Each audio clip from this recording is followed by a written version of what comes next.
Je vous en prie. Bonjour, monsieur le directeur général. Donc, je suis Valérie Delacour, je travaille au marché des particuliers. Mais je m'exprime aujourd'hui au nom de l'ensemble des équipes CFDT du groupe Crédit Agricole SA. Donc, merci tout d'abord pour ce temps de parole. Cette intervention porte sur la question brûlante des salaires et du pouvoir d'achat. C'est aujourd'hui un sujet brûlant, tant au niveau inédit de l'inflation que des mouvements sociaux au sein du groupe. Depuis début mai 2022, ces mouvements ont concerné environ un tiers des caisses régionales. Ces mouvements n'épargnent pas les entités du groupe Crédit Agricole SA. Débrayage le 27 janvier 2022 au niveau du pôle assurance, grève des comptables au PCVM chez KCIS la semaine dernière, soit environ 300 collègues. La structure CACIB vit aujourd'hui un traumatisme, la démission de 6 traders de haut vol la semaine dernière, tant pour des raisons de niveau de salaire que d'ambiance de travail. Il faut savoir que les salariés qui partent à la concurrence négocient en moyenne 30% d'augmentation de salaire. Les salaires du groupe ne sont plus aujourd'hui au niveau du marché. La politique salariale du groupe, réduite depuis plus de 15 ans uniquement à des augmentations individuelles, a fragilisé le collectif. La question des salaires est essentielle pour fidéliser ou attirer les salariés au niveau du groupe. Cette question est urgente et cruciale pour permettre le bon fonctionnement de notre entreprise. Les organisations syndicales ont été conviées hier à la réunion de lancement des négociations salariales qui se tiendront sur ce mois de juillet 2022.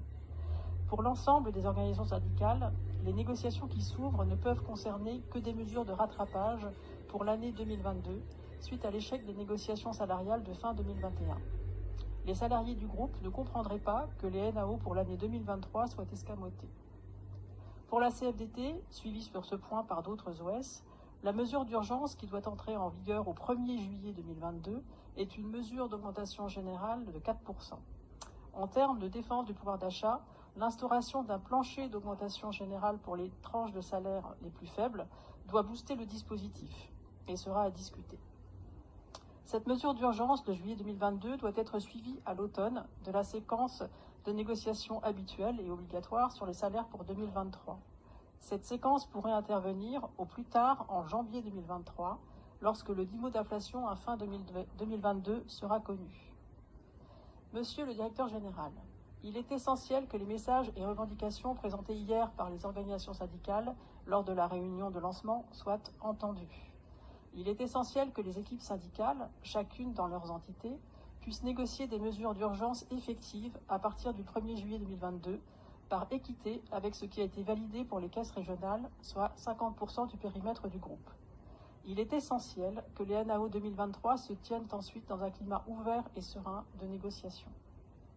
Monsieur le directeur général, la question des salaires est devenue cruciale pour le groupe, tant pour répondre au phénomène d'érosion du pouvoir d'achat, voire d'appauvrissement de l'ensemble de nos collègues, que pour répondre aux difficultés rencontrées par nos entreprises en termes de recrutement, de fidélisation des salariés et de climat social. L'avenir du groupe repose aussi sur sa capacité à reconnaître ses équipes.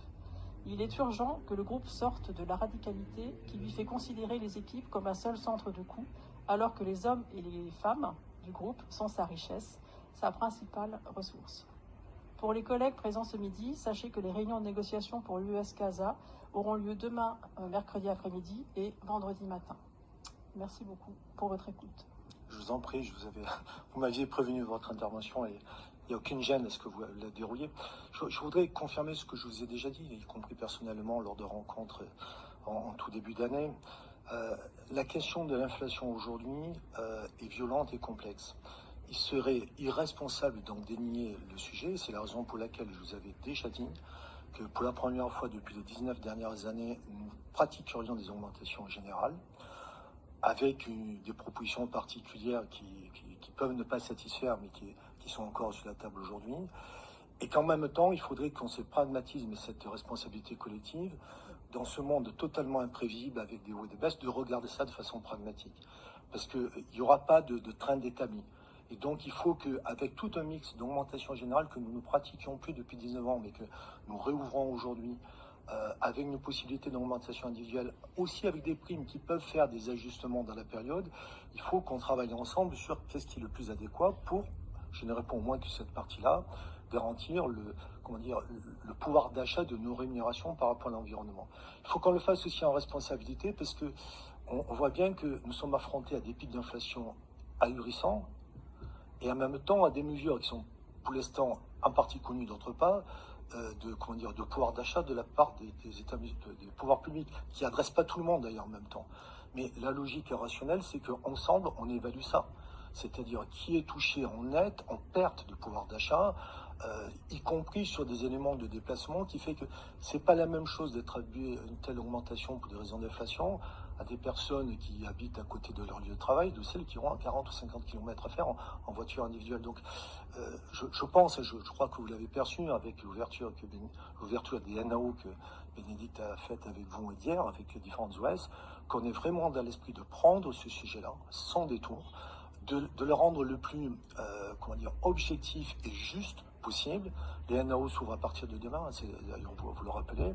Voilà, je ne doute pas, au moins que dans l'esprit, nous partagions les mêmes objectifs, les mêmes diagnostics, et que, je l'espère bien sûr, nous arriverons à une multiplicité d'accords, parce que vous savez, le groupe, il est comme ça, au niveau de Crédit Agricole SA, le groupe CASA donne une architecture, de